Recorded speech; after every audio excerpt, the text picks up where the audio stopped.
The hotel maid was fired for letting a stranger sleep. Then, that stranger bought the hotel. The black sedan, so polished it reflected the frantic scurrying of the hotel staff, pulled up to the curb of the Grand Hyatt Atlanta in Buckhead. It wasn't the car that caused the stir, but the four identical ones that followed it, gliding to a stop in a silent, formidable line. Mr. David Mensah, the hotel's general manager, smoothed the lapels of his Tom Ford suit for the 10th time. His Patek Philippe watch, a $70,000 testament to his own importance, felt tight on his wrist. He adjusted his silk tie and forced a smile that did not reach his eyes. A woman emerged from the lead car. She was not dressed in the expected Chanel or Dior. She wore a simple, exquisitely tailored suit of emerald green silk that seemed to drink the light of the grand lobby. Her face was serene, her eyes holding a deep and unsettling calm. "Welcome, madam," Mensah began, his voice a buttery purr of practiced deference. He extended a hand. She did not take it.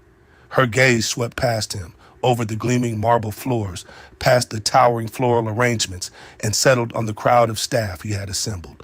Her eyes, methodical and searching, scanned their faces.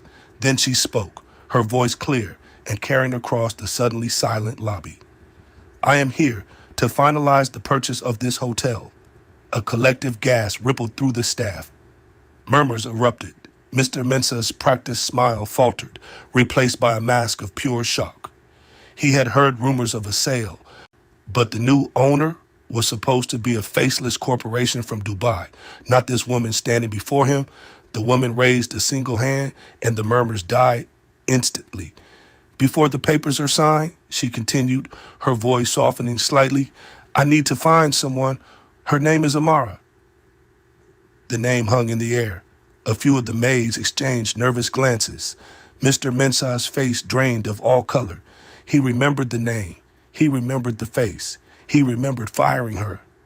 "Oh, I believe she was a maid here," the woman said, her eyes now fixed on Mensah, a cold fire beginning to smolder in their depths. "You will find her, and you will bring her to me. Now, if you enjoy stories that remind us that true wealth is not what you have, but what you give, then be sure to like and subscribe to our channel for more tales that touch the soul." Now let me take you back to where it all began. 3 weeks earlier, Amara's world was measured not in square feet, but in the rhythmic swish of a mop against marble, the crisp fold of a hospital corner, and the quiet click of a door locking behind her after a 12-hour shift. At 34, her life was a testament to quiet resilience. Her hands, though perpetually softened by lotions to combat the harsh cleaning chemicals, bore the map of her journey. The small faded scar on her right palm was from a fall in the bustling Makola market in Accra as a child. The calluses on her fingertips were from years of scrubbing, polishing, and wringing, first in Ghana and now here in Atlanta. Her skin, the color of rich earth after a soft Ghanaian rain, needed no makeup to accentuate its warmth. Her natural hair was braided into intricate cornrows that she redid herself every 2 weeks, a ritual that connected her to the women in her family, an unbroken line of weavers and storytellers. She lived in a small, tidy one-bedroom apartment in East Point, a world away from the opulent splendor of the Buckhead hotel she cleaned. The apartment's most prized possession was not a television or a piece of furniture, but a small, fragrant pot of basil she kept on the windowsill. It sent a constant green reminder of her mother's garden back home. Every evening, after soaking her tired feet in a basin of warm water and Epsom salts, she would make the most important call of her day. She would tap the screen of her modest smartphone, and an ocean away, her mother's voice would fill the small room, a melody of twi and laughter. "Amara, my daughter, have you eaten?" Mama Rose would always ask first. It was never, "How are you?" but "Have you eaten?" For in her mother's world, food was the ultimate measure of well-being. "Yes, Mama," Amara would lie, often looking at the simple bowl of gari and water she was preparing. "I had a big lunch. So much food." She would never tell her mother about the shifts she picked up, about the meal she skipped to ensure the money she sent home was enough for Mama Rose's medication and a little extra for the neighbor who helped care for her. Mama Rose, a woman whose body had grown frail, but whose mind remained as sharp as a shard of glass, was the anchor of Amara's life. She was a woman steeped in the wisdom of Proverbs. Were each one a polished stone of truth she would offer her daughter across the crackling phone line. Remember, my child, she had said just last week, her voice thin but firm, the door you close on a stranger may lock out your blessing. Do not let this new country harden your heart. Your kindness is your inheritance. It is worth more than all the gold in Obuasi. Amara held those words in her heart. They were her compass in a city that often felt cold and transactional. At the hotel, she was largely invisible, a ghost in a gray uniform, drifting through hallways and suites that cost more for one night than she earned in a month. But Amara saw what others did not. She saw the weary sadness in the eyes of the businessman in suite 1204, despite his boisterous laughter on the phone. She saw the nervous tremor in the hands of the young bride in the ballroom, and she would offer a quiet, reassuring smile. She knew which guests preferred an extra pillow, which ones liked their towels folded a certain way, and she remembered these small details not because it was her job, but because she saw them as people, not room numbers. Her goodness was constitutional, not situational. She treated the kitchen porter with the same gentle respect she afforded the wealthy guests. She often shared her lunch with the younger bellhops who were struggling to make ends meet, unpacking a small container of waki, the fragrant rice and beans cooked with sorghum leaves that tasted of home, and a dollop of fiery shito. The smell alone, earthy and spicy, was a comfort.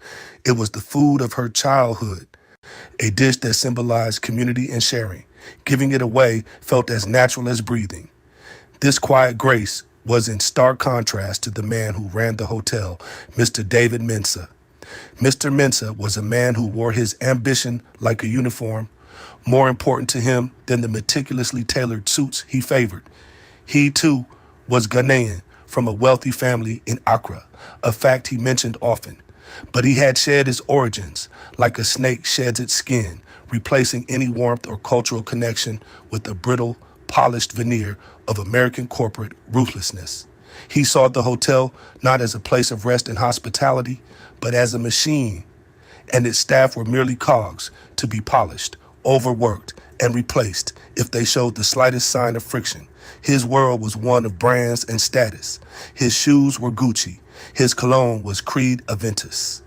His car was a Mercedes S-Class. He described his own success through a litany of designer labels and expensive objects, as if to prove his beauty, his worth, was something he had successfully purchased. He managed through fear, his daily morning briefings a masterclass in quiet humiliation. Javier, he said one morning, his voice dangerously low as he addressed a young bellhop. He pointed a manicured finger at the boy's impeccably polished black shoes. I see a scuff mark on the heel of your left shoe. Javier, a boy of no more than 19, paled. I am sorry, Mr. Mensah. I must have done it on the stairs. I am not interested in the biography of the scuff mark, Javier, Mensah interrupted, his voice slicing through the tense silence of the staff meeting room. I am interested in the impression it makes on a guest who has just paid $800 for a junior suite. The impression is one of carelessness, of a standard that is slipping. It suggests that if we cannot manage a simple shoe, perhaps we cannot manage their security, their comfort, their experience. Do you understand how a 2mm scuff on your cheap shoe can cost this hotel thousands in perceived value? The boy stared at the floor, his ears burning with shame. Yes, sir. Fix it, Mensah said, dismissing him with a wave of his hand. He then turned his cold gaze on the rest of the staff. This is the Grand Hyatt. We are not a roadside motel. We are a brand, an experience. Perfection is the standard. Anything less is failure. Maids make beds. They do not make friends.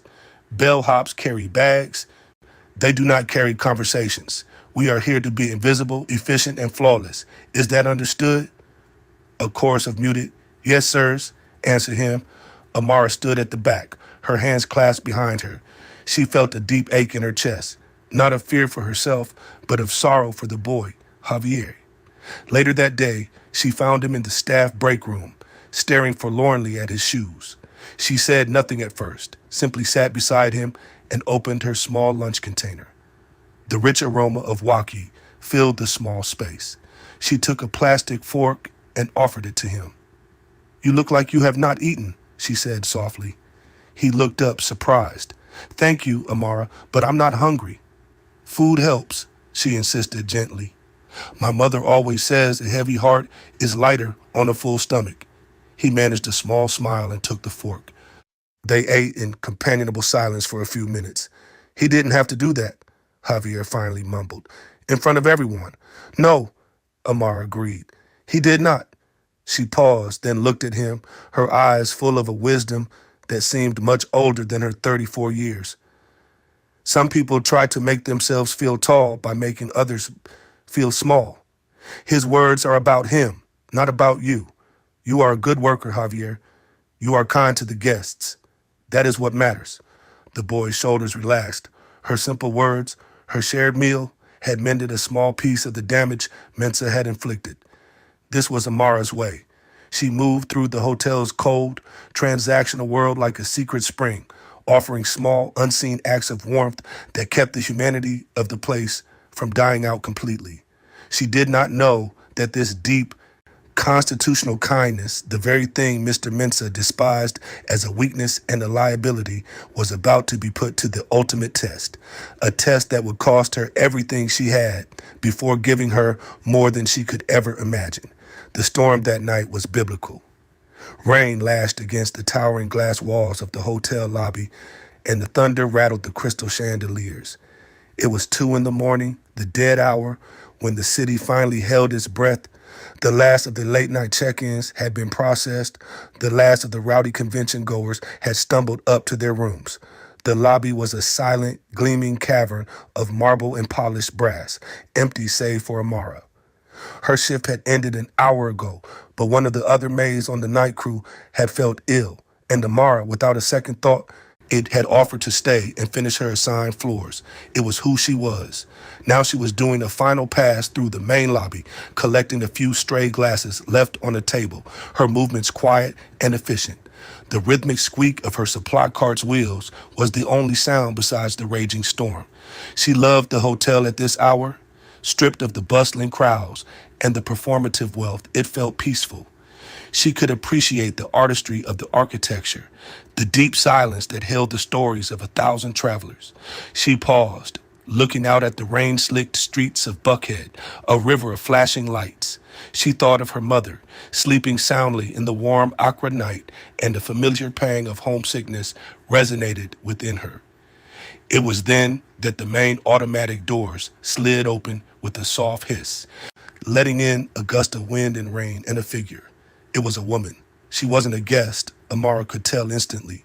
She wore no expensive coat, carried no designer handbag. Her clothes, simple black trousers and a gray sweater, were soaked through. Her hair was plastered to her face, and she was shivering, not just from the cold, but from what looked like pure, bone-deep exhaustion. She looked lost, adrift, as if she had been walking for miles. She took a few faltering steps onto the gleaming marble, leaving a trail of wet footprints. She looked around the vast, empty lobby with wide, desperate eyes, as if searching for a life raft in an endless ocean. Her face was pale, her lips tinged with blue. She swayed on her feet. Amara's first instinct was to go to her, but Mr. Mensah's voice echoed in her mind. A cold and insistent whisper from that morning's briefing: "The lobby is our storefront. It is not a shelter. Any non-guests loitering after hours, especially those of a certain appearance, are to be reported to security immediately. We are not a charity. We are a luxury brand." The woman took another step, then her knees buckled. She didn't cry out. She simply folded, collapsing onto the cold floor in a heap of wet clothes and silent despair. Amara's heart seized in her chest. The rules, the job, the fear of Mr. Mensah, it all evaporated. In its place was the face of her mother, the sound of her voice, the door you close on a stranger may lock out your blessing. This was not a vagrant. This was not a problem for security. This was a human being in need. This was a sister. She pushed her cart into a discreet alcove and walked quickly, though her soft-soled shoes making no sound on the marble. She knelt beside the woman, her own uniform instantly soaking up the cold dampness from the stranger's clothes. "Sister," she whispered, gently touching the woman's shoulder. "Are you all right? Can you hear me?" The woman's eyelids fluttered open. Her eyes were a deep, dark brown, and in them, Amara saw a universe of weariness. She tried to push herself up, her movements weak and uncoordinated. I, I'm sorry," she stammered, her voice raspy. "My car broke down miles back. My phone is dead. I just needed to get out of the rain. I'll leave." "No, no," Amara said, her voice a soothing balm.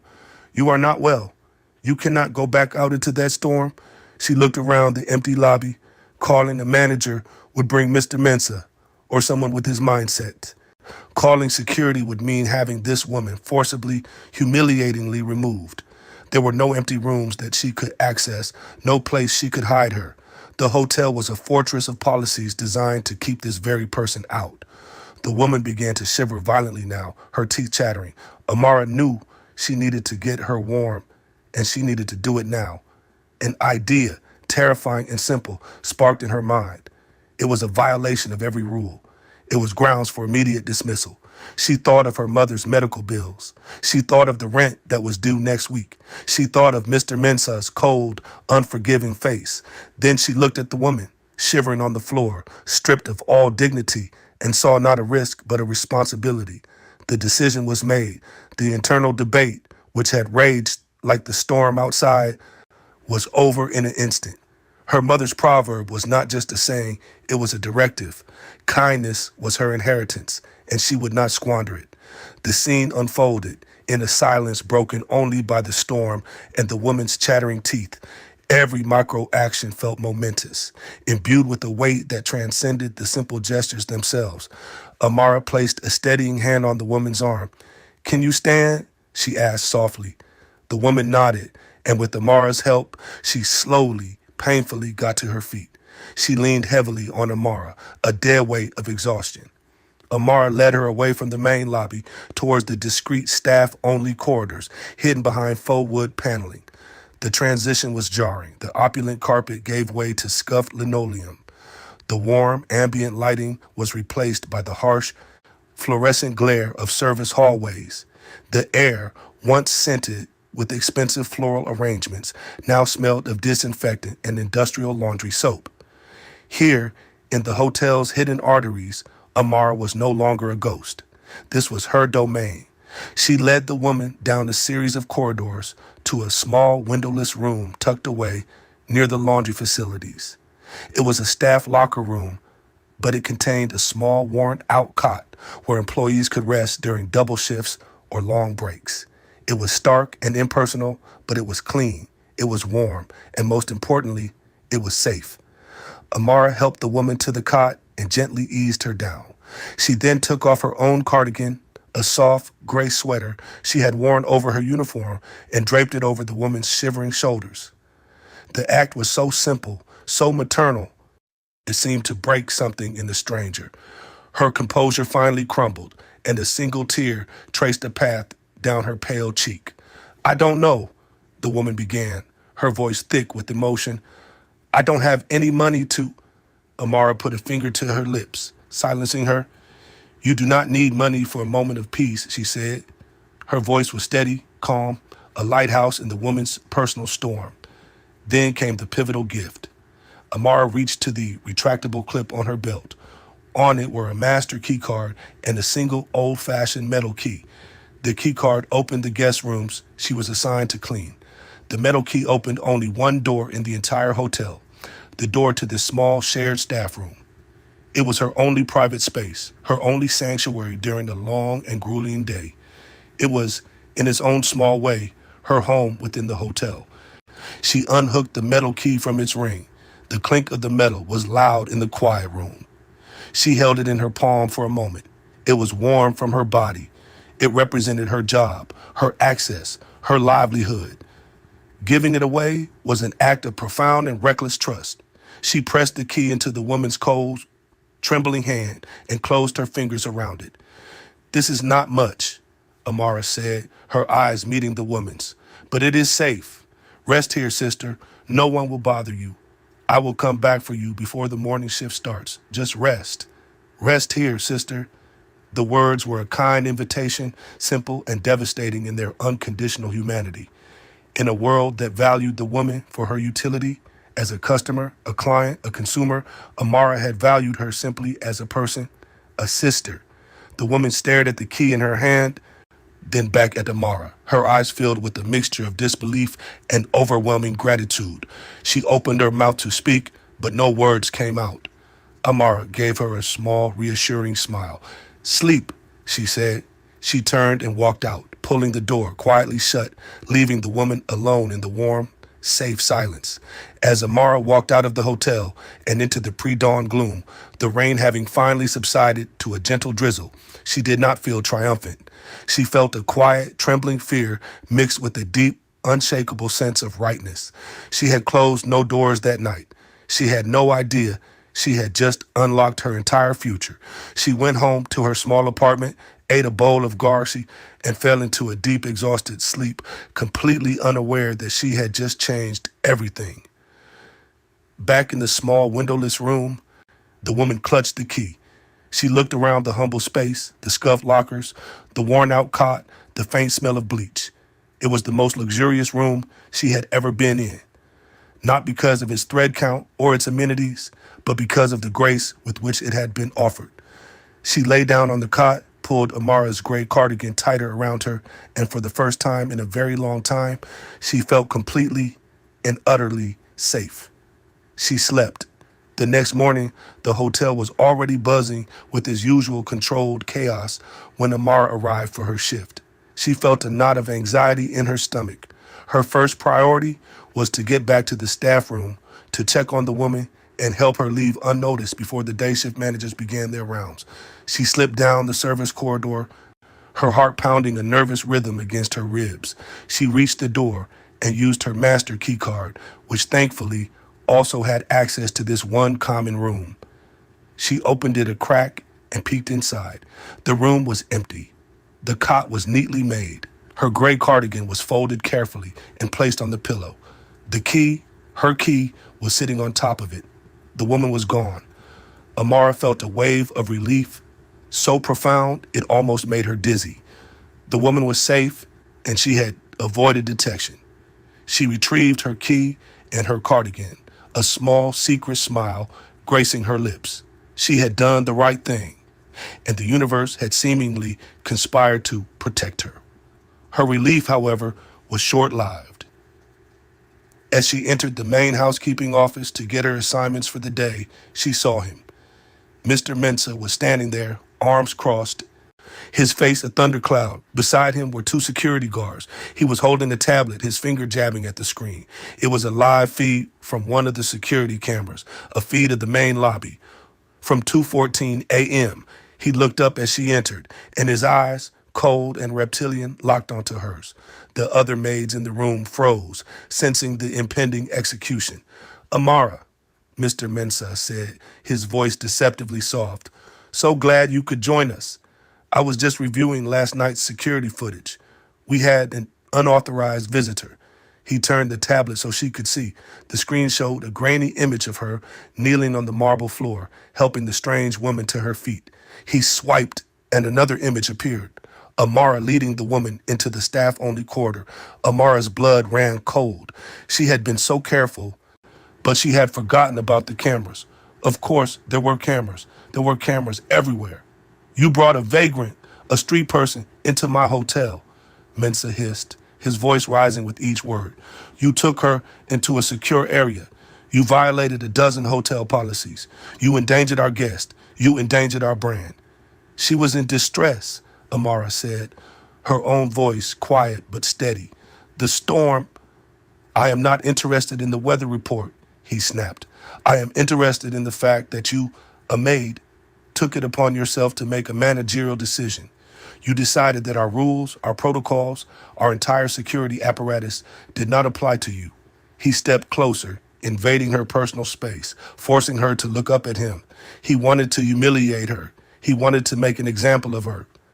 Let me make something perfectly clear to you and to everyone else in this room, he said, his voice dropping to a venomous whisper as he glared at the other staff members. He turned his full attention back to her. Maids don't make exceptions. Maids make beds. The line was delivered with surgical cruelty. It was designed to strip her of her agency, her humanity, her very identity, reducing her to a single menial function. It was a cruel dismissal, not just of her actions, but of her personhood. Silence. The other maids stared at the floor, at the walls, anywhere but at Amara, their faces a mixture of fear and sympathy. You are fired, Mensa said, the words landing like stones, effective immediately. Security will escort you to your locker to collect your personal belongings, and then they will escort you off the premises. But you are no longer welcome here. Amara stood tall. She did not cry. She did not beg. She simply looked him in the eye, and in her gaze there was not fear, but a quiet, profound pity. She saw him for what he was, a small, hollow man, terrified of anything he could not control or purchase. Without a word, she turned and walked towards her locker, the two guards flanking her like a prisoner. As she passed her friends, her co-workers, she met their eyes. She saw their shame, their helplessness. She gave a small, almost imperceptible nod, absolving them. It was not their fault.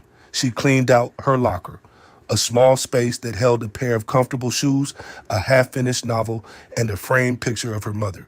She put them in a small plastic bag. As the guards walked her through the opulent lobby and out the grand glass doors, for the last time, she did not look back. The door, the very one she had held open for a stranger, was now closed to her.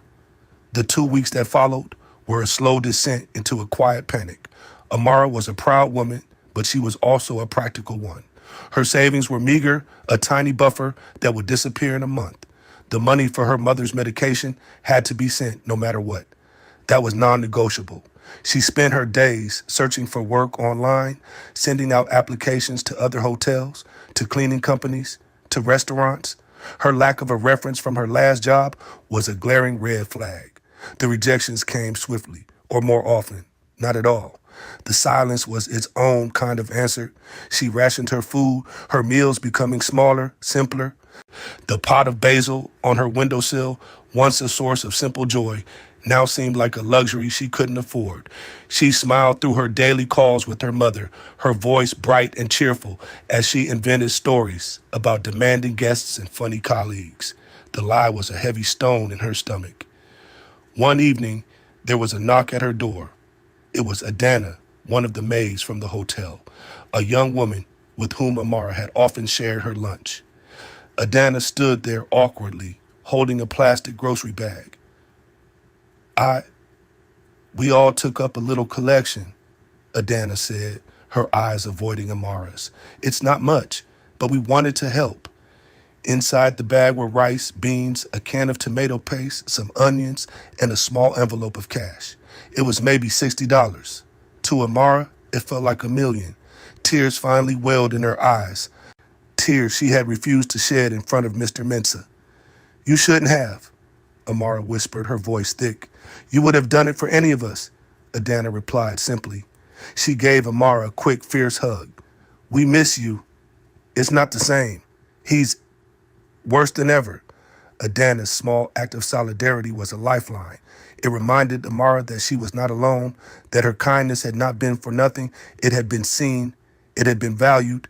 It was a quiet ally in her darkest moment, a testament to the community she had built through her character, not her position. It was 2 days later, while she was sitting in the drab waiting room of a temp agency, filling out yet another application, that her phone buzzed. It was Adana. Amara, turn on the news. No, forget the news. You have to come to the hotel. Now. Adana's voice was a frantic squeak of excitement and disbelief. Adana, what is it? I can't come to the hotel. I was fired. I don't care. Just come. Trust me. Something is happening. Something wonderful. The line went dead. Amara hesitated for a moment, then a strange intuition took hold. She thanked the receptionist at the temp agency, left her unfinished application on the table, and caught the first bus she could towards Buckhead. When she arrived, the scene outside the Grand Hyatt was one of barely contained chaos. A fleet of black cars lined the curb. News vans were parked across the street. A crowd of onlookers and hotel staff were gathered on the sidewalk. Amara pushed her way through the throng, her heart beginning to pound with a strange premonition. She made it to the edge of the lobby's glass walls and peered inside. And then she saw her, the woman, the stranger from that rainy night. But she was transformed. The drenched, exhausted figure was gone. In her place stood a woman radiating an aura of quiet, formidable power.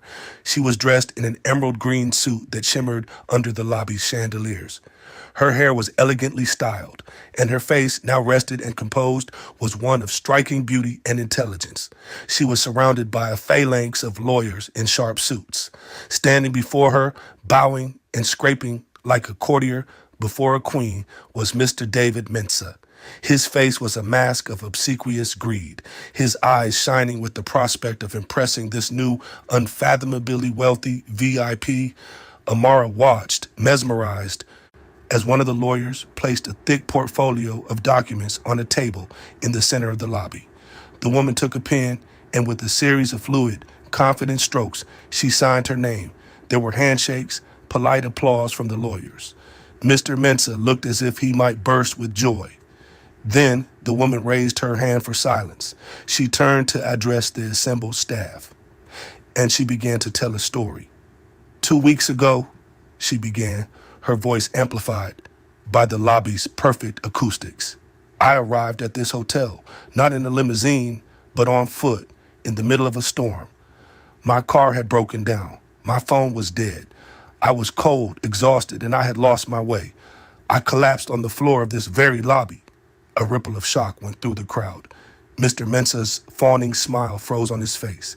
He looked at the woman, a horrifying realization dawning in his eyes. He remembered the security footage. He remembered the vagrant. It was her. I was met with no security guards, the woman continued, her eyes scanning the faces of the staff. I was not thrown out. Instead, a member of your staff, a maid, came to me. She asked for nothing. She did not ask if I was a guest. She did not ask if I had money. She saw only a person in need. She took me to a safe, warm place.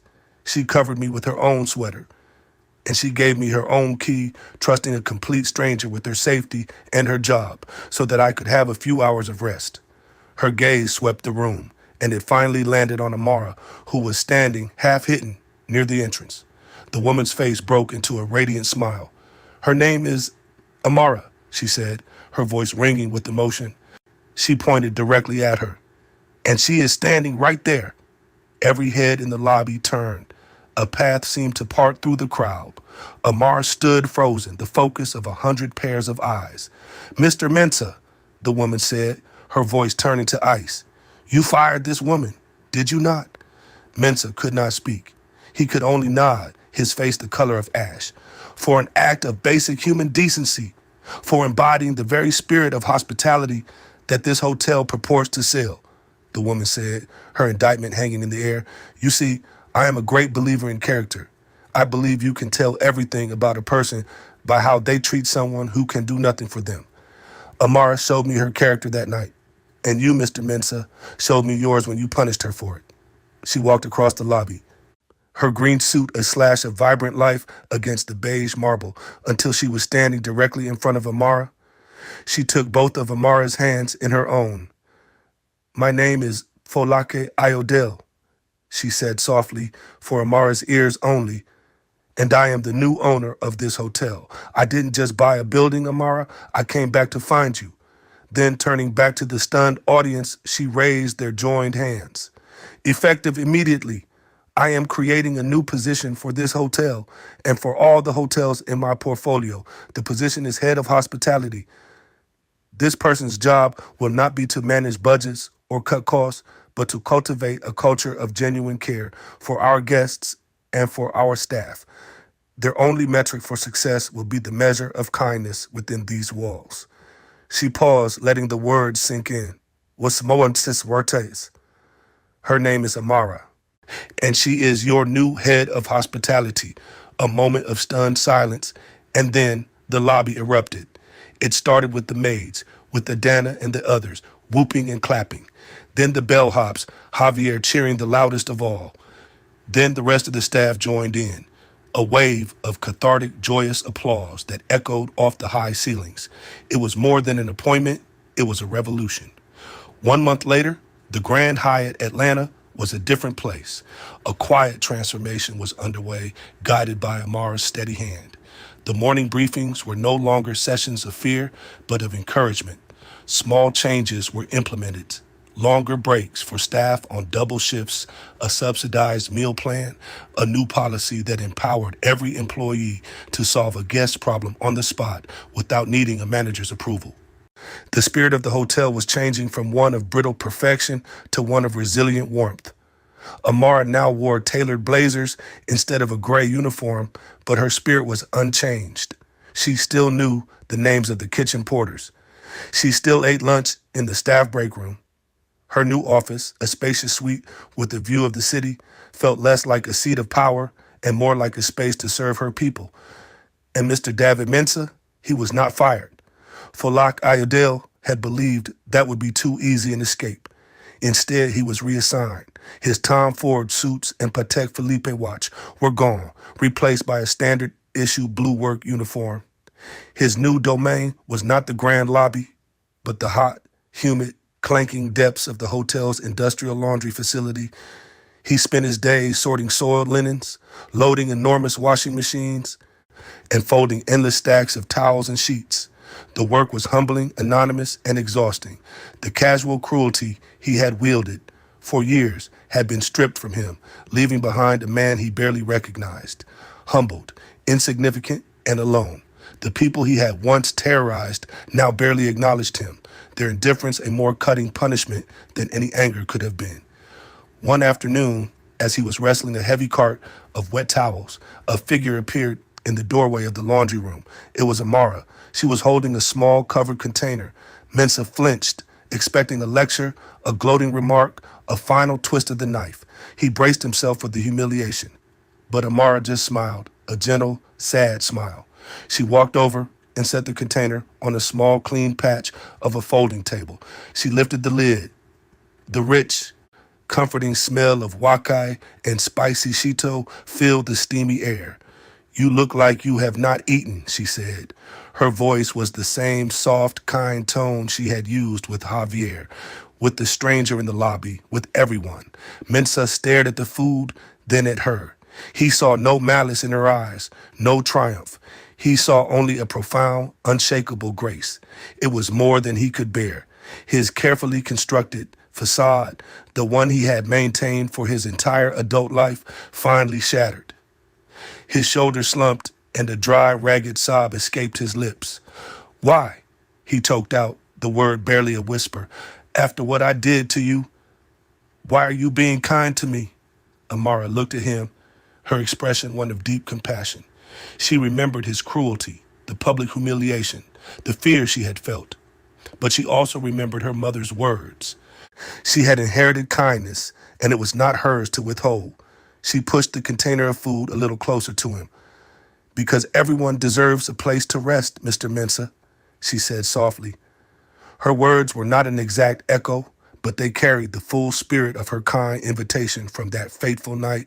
It was a statement about giving from character, not from calculation, a statement that his cruelty could not extinguish her compassion. He broke down completely, then, weeping into his hands, a man undone, not by punishment, but by an act of grace he knew he did not deserve. Amara watched him for a moment, then quietly turned and left him with the food, the gesture a silent offering of forgiveness, a chance for him to begin to rebuild himself from the inside out. Later that evening, in her new office, Amara was preparing to go home. She straightened her desk, watered the small pot of basil she had brought from her apartment, and put on her blazer. As she did, she caught her reflection in the dark glass of the window. She looked at the new gold name badge pinned to her lapel. Amara, head of hospitality. It gleamed in the soft light of her desk lamp. Her fingers went to it, touching the smooth, cool metal. She pinned it on every morning, right over the spot on her chest where her old gray uniform used to have a small plastic clip, the clip from which she had unhooked a single, simple key, and in doing so had unlocked the door to her own blessing. Every tale has a lesson, and our channel never forgets. The story of Amara teaches us a profound truth, one echoed in the wisdom of her mother across the ocean. True character is revealed not in how we treat the powerful, but in how we treat the forgotten. It is in the small, unseen acts of grace that we find our greatest wealth. And the door you close on a stranger may indeed lock out your most profound blessing.